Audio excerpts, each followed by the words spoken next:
Welcome to today's briefing. Today, we'll be talking about Before Crisis Final Fantasy VII, or at least some version of it. Before Crisis Final Fantasy VII was released exclusively for the NTT Docomo Fomo Kyuhaku-e series of phones. This is the start of a huge thing for Square Enix, being way too obsessed with mobile games, putting every game they could ever possibly put on the phone, creating exclusive phone games that will go on to become out of service, die, and be unable to be emulated, unable to be played.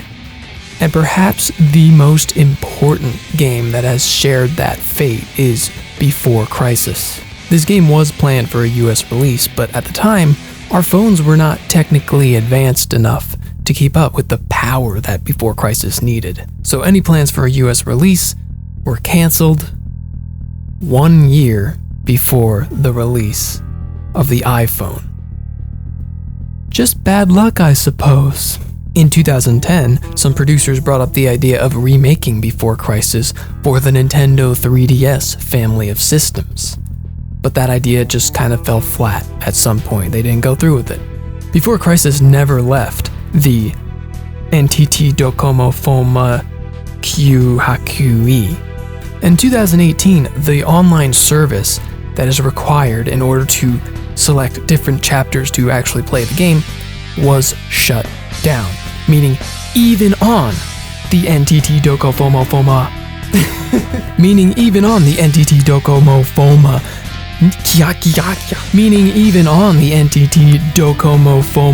Kyuhaku-e, it was unable to be played. Go further, all the way to even just a month ago, in a recent interview by Tetsuya Nomura himself discussing Final Fantasy VII Rebirth, currently they would like to remake Before Crisis, but the costs would be too high. They don't think it would be worth it to do.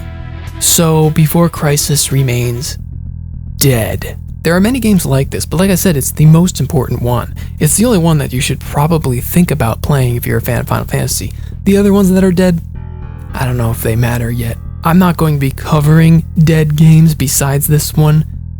This one just feels like I should. And the reason I can is that there's a little bit of a loophole. In 2019, a young programmer by the name of Richter W, using the power of RPG Maker, decided to make Before Crisis Remake. Completely rebuilt in the RPG Maker engine, the full playable story of Before Crisis has been brought to America. Now, how accurate is this to the original phone game? We really only had screenshots and some YouTube video to go off of, to be completely honest. If you're excited at the fact that you might be able to play Before Crisis, let me tamper those expectations a little bit. This is, by all means, a small RPG Maker game. The original Before Crisis had a unique RPG sort of gameplay. You had materia, you could combine materia, there was a party system, there was equipment, and this game doesn't really have any of that. It is a very, very bare bones recreation. It kind of describes itself as a visual novel with slightly more gameplay. So if you're expecting Final Fantasy classic turn-based combat, you're going to get like maybe to the level of Mystic Quest, but even Mystic Quest might be a step above this game. And so my main criticism with the remake, not to offend Richter W, he did a great service to the community, but why not just make it a visual novel at that point? It's a visual novel with RPG elements and some turn-based gameplay that is incredibly slow. Could have just made it a visual novel and it would have been fine, because I enjoyed the story of this game, so I'm not really going to criticize the gameplay. It is what it is. Do I recommend playing this? Well, if you really care about Final Fantasy VII, it's kind of your only exposure to this. You could look up the videos on YouTube. They can be pretty low quality, but this is unfortunately as authentic as it gets.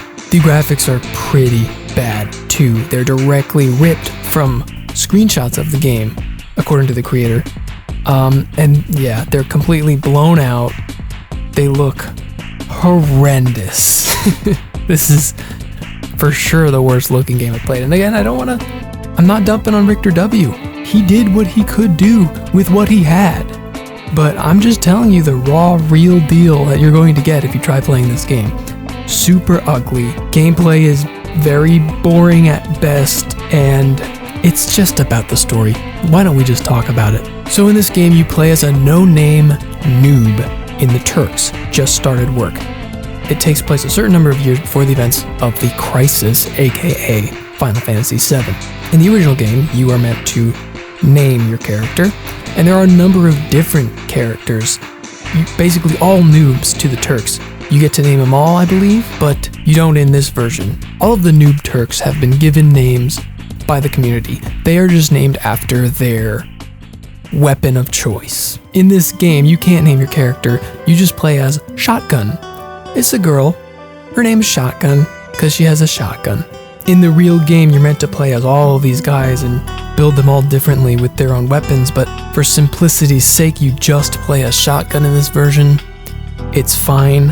I don't think there's a lot of character development you're missing from the guy with the rod. There are two characters on the cover logo of Before Crisis. One of the guys' names is Rod, because he has a rod. And one of the guys' name is Gun, because she has a gun. Not to be confused with Two Guns, who's a guy who has two guns. The interesting parts here is we get to see the origins of Avalanche, the eco-terrorist organization, who we knew and love as basically the party from Final Fantasy VII. They were much different back then. They are led by a girl named Elf, but really they're kind of actually led by this guy named Fujito, who is a mad scientist, similar to Hojo. Now, I was expecting to play this game with an attitude of, ooh, we're playing as the villains. We're gonna see the villain's perspective. We're gonna see what it's like in Shinra. We're gonna be the bad guy. But I was surprised to see that Avalanche, they are villains in this game. They are the bad guy. You play for Shinra, but Avalanche is possibly worse. This is not the Avalanche you know and love. Maybe the people intend good things, but Fujito is at the top. And he is a mad scientist. He cares so much about the planet that he wants to return everyone to it. Shinra is a plague on the planet. Now that coincides with the beliefs of Avalanche that we know. The difference between him and like Barrett, the leader of the new Avalanche, is he literally wants to kill every piece of life on the planet to return it to the life stream so it can live and prosper like it should. Fujito was once an apprentice to the great wizard Bugenhagen. I don't know if he's a wizard, I don't know what you call him, but you remember Bugenhagen? He's the little short glasses guy who floats in the air in Cosmo Canyon and tells you wise words. Fujito was his apprentice. The first couple chapters of this game are just Shotgun and friends going through the ranks of Turk stuff, doing Turk missions, meeting some people, going some familiar places. Nothing too high stakes. In the event of an emergency of something high stakes, the president is very quick to call in Sephiroth. Multiple times throughout the game, he's like, alright, is it getting bad? Call Sephiroth, call Sephiroth, call Sephiroth. And Rufus will be there like, okay, Sephiroth's on another mission. We can't call him again. We can't call him for every mission. He's like, call Sephiroth, now, we need Sephiroth. There's a couple missions where you do get to meet the guy, and he's menacing, and he cuts everything up, and he kills everything. He's so epic. You also get to meet Cloud, who is not epic. Why? Because you get to meet the real Cloud. Before any of this happened, the lowly infantry Cloud who was just not good enough to make it to soldier. You actually get to save his butt a couple times because he's really not that good at his job. I like that. I like how they didn't make Cloud super cool, like he's the anime protagonist so he's gotta kill everybody. Now he's a loser, which is great. You meet Two Guns. He's got two guns. You also meet Martial Arts, whose weapon is martial arts. And eventually you find out that Avalanche is creating super soldiers. soldiers to surpass soldiers. You'll shoot these guys, the bullets will do nothing, or you'll kill somebody and they'll come right back to life, creating unstoppable forces to fight Shinra. This is when the president decides to call Sephiroth, but Sephiroth's busy, so he can't do it, You, the Turks, are being led by a guy named Veld, or Verdot? He's called Veld in this game, but apparently he goes by two different names.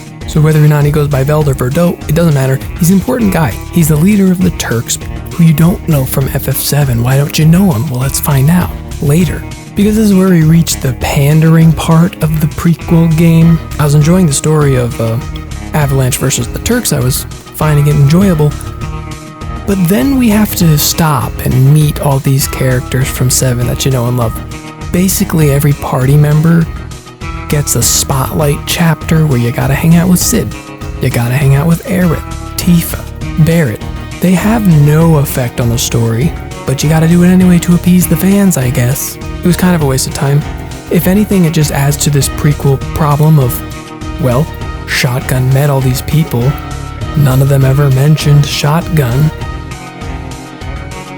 Why not? But more relevantly, you get to go on a mission with Zack, who works for Shinra as well, so it actually makes sense. You bond with him a little bit. I feel like Zack gets a little bit of a crush on Shotgun, but I don't know if that's canon or just the version that I played. Tifa has a cat. I don't know if she has a cat in the main game, but she has a cat. So there's some lore for you. You hear about this mission Sephiroth and Zack are going on. Cloud tags along and you're like, oh no. Where'd you say they were going?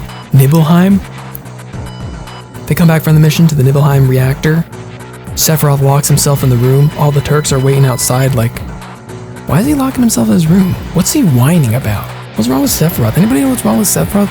Did he seem weird? And then you leave for a bit and come back and yeah, whole place is burned down. You find out a little later, Veld was involved in a similar incident.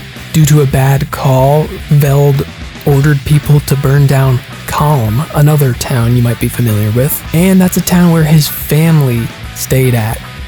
And he accidentally killed his family. But he remained loyal to the Turks, and that's a theme throughout this, is that these guys, no matter what happens, they are loyal. And that's feels weird to play as that character, because they don't really ever go through a redeeming thing. No, they're just like, Turks for life, Shinra for life, all the way through the end. So he lost his wife and his daughter in the Calm incident. And he entrusts Sang. You might remember Sang, who has the ponytail. He kind of becomes the new leader while Veld gets basically exiled for his many issues with Shinra. The reason Avalanche kept getting an upper hand was because there was a mole at Shinra and nobody could figure out who it was until the Turks found out it was Rufus. That little piece of crap Rufus. He was ratting out Shinra's plans to Avalanche, helping them out. He has one goal in mind. You probably know if you play the original, all he wants to do is take over the Shinra company from his dad, the president. His dad, furious with him, locks him up in the jail, but only the Turks have knowledge of the situation. He does keep it inside because he doesn't want Rufus to be exposed. This is important because the Turks might be able to use that as leverage later. We also find out that Veld's daughter didn't actually burn down. Veld's daughter is Elf, the current leader of Avalanche. Not only that, but the reason she's not much of a leader is because Fuhito injected her with materia. See, he was doing certain bad experiments with materia, injecting it into prosthetics, all the way to injecting it in actual human anatomy. Elf was an experiment. She has now bonded with materia, and removing it partially will probably kill her. This also happens to be the materia that Fuhito wants, complete, to summon Zirconiade, I think his name is. Zirconiade is a summon that, if completed, will kill the planet. No doubt in mind. No Turk with a shotgun could stop Zirconiade. So the Turks want to team up with Veld to rescue his daughter, but also get the materia away from Fuhito, stop Zirconiade before he gets to his true form, an unbeatable form. Shotgun falls into a Mako reactor, much like Cloud did that one time. She falls into a coma for 3 years. Shotgun gets seen with with Veld, the exiled Turk. The president finds out, and then he just orders the execution of all Turks. He's like, the Turks, they're done. They've played around too much. They're loyal to themselves more than they are to Shinra. Execute them all, blah, blah, blah. We're getting pretty close to the start of Final Fantasy VII. We even get to see Cloud and Zack escape the mansion. You get to fight Zack, he's a boss. Even though you guys were friends, you end up fighting in the end, and you kind of just leave Zack and Cloud in a spot where they're hiding from the army, and you don't see them again. So the Turks tried to stop the army from gunning down Zack, but they weren't good enough. That's the second time we see Zack die, and it's not the last. Then Shotgun gets to go back home for a little bit, for one chapter, and she meets up with her sister, Elena. Remember Elena? She's a Turk in the original Final Fantasy VII, so it turns out Shotgun's her sister. What does this mean? Not much, but you have a little adventure with her, and she talks about how she hates you, kinda, and she hates the Turks, and she resents everybody, and she says she'll never join the Turks, not for as long as I live. She gets kidnapped by Fuhidu, who demands the materia pieces that you have so he can summon Zirconiade, and you save her, and then that's enough for Elena to go to like, wow, the Turks are actually good, I guess I'll join them one day, and that's like the last time you see her. That's just a weird, gotta set that up for some reason. So Fuhidu gets his wish, he summons Zirconiade, and he begins the rampage, but he's trying to complete him to get to his true form, and that's when we can butt in. Fuhidu injects himself with materia, goes into like a super god-like being, and you kick his butt anyway. You jump into a vortex and, JRPG final boss, you kill Zirconiade. And after all that, the president is like, you know what? I'll forgive the Turks on one condition. You have to assassinate Veld and his daughter right now in front of me to prove your loyalty. You're loyal to Shinra, not to Veld. Veld's just a guy, and I dismissed him, so don't obey him anymore. But the Turks are a family. What do we do? And Sang makes the call. Bam, bam. He shoots both of them. I thought they were dead. Figure that makes sense. It's a prequel and these characters are not mentioned. But they're not dead. It turns out that Rufus was on the project creating prosthetic limbs with materia and all that stuff. So they had a whole elaborate plan with Rufus to get him out of prison, to get him back in the ranks of Shinra. He agreed to help them out, but according to what I know, Veld and his daughter got away bullet-free because they got shot in a prosthetic or something like that. It's not explained very thoroughly, but the point is they're alive. And they go out, Veld and his daughter exile themselves and have a peaceful life, as far as we know. Maybe they show up again in another piece of the Final Fantasy VII compilation. Who knows? So status quo, back to normal. The Turks are back allowed in Shinra, and the one weird thing is that Shotgun, martial arts, 2 guns, all these weird characters with weapon names, they're still around, they just don't appear in the main game. So, I mean, this game goes right into Final Fantasy VII. I think it closed with Sang, Reno, and Rude.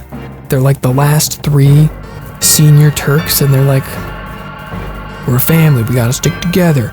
I'm getting a call. Someone's invading a Mako reactor, and it like leads right into it. Even though the Turks don't show up in that scene in the game, right? Or am I forgetting? I don't know. We even get an epilogue flashing back even more to when Meteor hits, just like skipping over the whole game. That's when it's officially revealed that everybody lived and Shotgun didn't explode when she killed Zirconiade and everybody's just good. Are these characters going to show back up again? I don't know. That's the bear of the story. There's not too much going on, but it's interesting.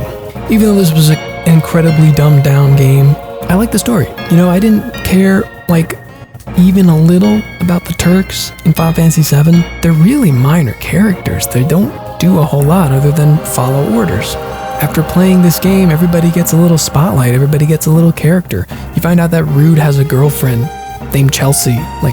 Good for him. They all get humanized, and even though they're pretty much Nazis, you still like them.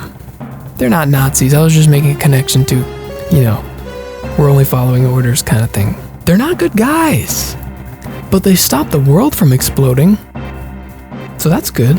And that is one of the most interesting things, that Avalanche was founded on beyond terrorism, like world-ending threats. Apparently what happened is Barrett heard about Avalanche, like their small-scale ideals, and restarted a second Avalanche, featuring the characters we know and love. Jesse, Biggs, Wedge, Tifa. And the only reason the Turks are still around is thanks to Rufus, so I guess he's good for something. The only question I have is, where's Veld? Where is Elf? Where did they run off to? Because in Final Fantasy VII, don't you explore basically the whole world? Where are they? So I don't know, I'm for one excited to see if they might show up in maybe Advent Children or any of the other things that I have to review in Final Fantasy VII. I'm excited. People don't talk fondly of the compilation of Final Fantasy VII. So I'm interested to see, is it cool? Does it enhance the experience? Or is this all just extra garbage that you don't need at all to appreciate Final Fantasy VII? Because so far, if I play through Final Fantasy VII again, I will appreciate the Turks way more. I know a lot about them now. So I guess that's point one for compilation. Next time, we'll see if it gets another point. But hold on, we're gonna do a bonus episode. Hit the intro.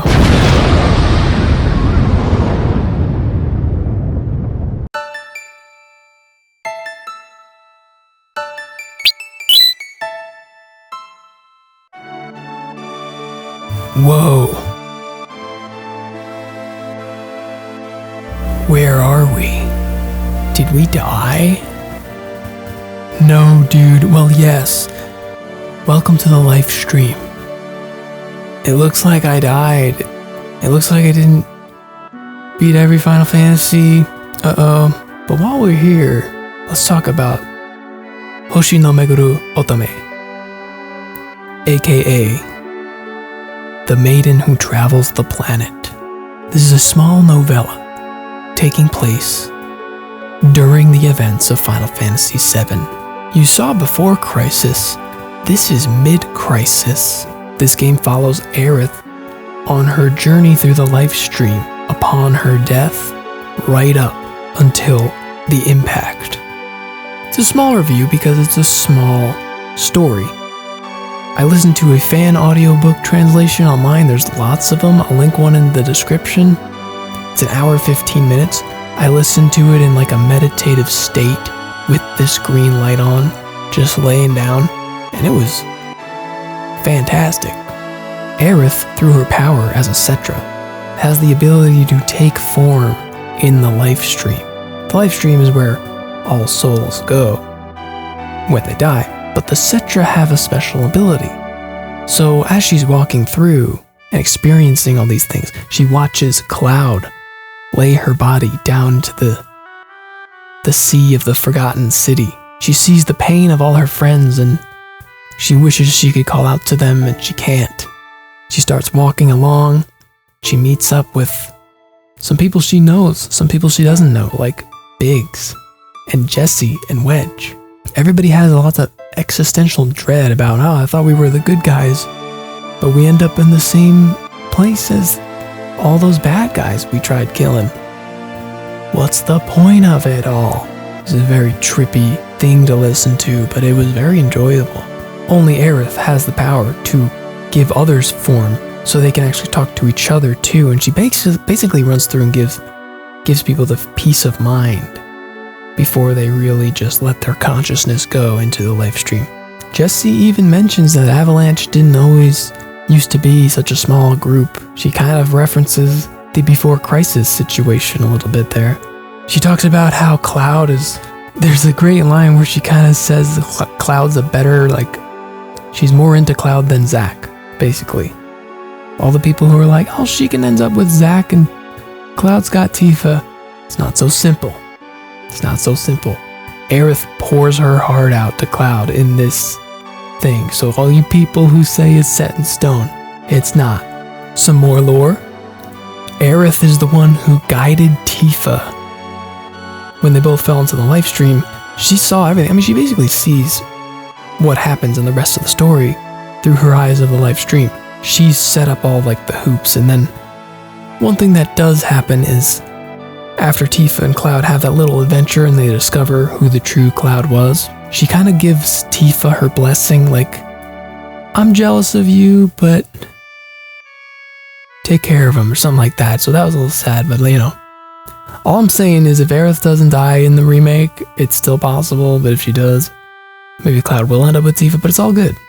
Things get a little awkward when she does meet up with Zack. They do have a good rapport. They're both the same type of quirky, jokey kind of people. So they're both like dead, but they're joking a little bit about it. It's kind of nice to see. With the help of Zack and Tifa going through the memories, she does get to discover the true Cloud. She meets up with even Hojo, which is a weird... Hojo and the president both show up. And the president gets like sucked away unwillingly. Hojo reveals he like takes his shirt off and he's got Genova cells like all over him. He ended up experimenting on himself. I don't know if that's lore we knew about. I don't know if that's new lore in this, but he basically is like a monster in the live stream. And then as he's talking with Aerith, they see Sephiroth and his little shield that he put where the live stream can't access him. The final battle is brewing, and Hojo gives himself to Sephiroth. The father goes back to the son. He's like, it's a proud father-son moment in the most messed up way possible, but his soul gets like sucked into Sephiroth, and Aerith just watches like, oh god, we gotta stop him. She watches the final battle happen. She sees Holy not really doing the job, but then it's her and all the people she met along the way, except for the bad guys. She calls to them to help unite the live stream and push the meteor back. And you just get to see one of the most important moments ever happen from a new perspective. That's cool. In the final battle where like Sephiroth and Cloud are one-on-one fighting and he does the Omni Slash, Zack goes up to Aerith like, did you see him do that move? Yo, that was crazy. And I think he even says like he knew that move, like he taught Cloud that or something. Another piece of lore that's could be interesting. I didn't play Crisis Core. I don't know if Zack does an Omni Slash. But I mean, that's it. It's, you know, it's a quick story. Really nice. Like, if you're a fan of FF7, I would listen to it. It'll be fun. I think that's another point for the compilation of Final Fantasy VII. My enjoyment of the game, I think, is improved by this little audiobook I listened to. Because now, when I play the game and I see Aerith die, I'm like, you'll still help us in the end, Aerith. I know you're still out there. It's just cool to get this perspective and get a little more detail. Like, they're actually fleshing out the world. So I'm not seeing the complaints about the compilation of FF7 being stupid yet. But now for real, we gotta move on to the next episode. I gotta get out of the live stream because I'm not dying yet. You saw the prequel. You saw the midquel. But now we're going sequel. It's finally time to watch Final Fantasy VII Advent Children.